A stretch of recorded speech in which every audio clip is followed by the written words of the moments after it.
Picture this, a city that feels like a warm embrace where vibrant murals meet centuries-old neighborhoods. Welcome to Lisbon, a destination where being yourself isn't just accepted but celebrated.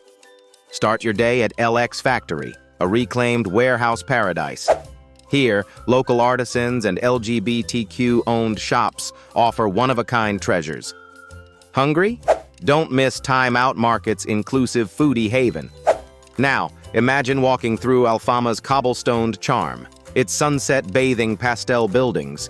A fado serenade, a soulful Portuguese tradition, guides you further. But wait, skip the crowded Praça do Comércio and head to Miradouro da Senhora do Monte instead. This viewpoint? Unmatched, serene, and inclusive. Finish your day on Pink Street, Lisbon's LGBTQ+ nightlife jewel. Dance beneath neon lights, feeling utterly carefree. Lisbon is more than a place. It's a celebration of who you are. Ready to be celebrated? Let's make Lisbon happen.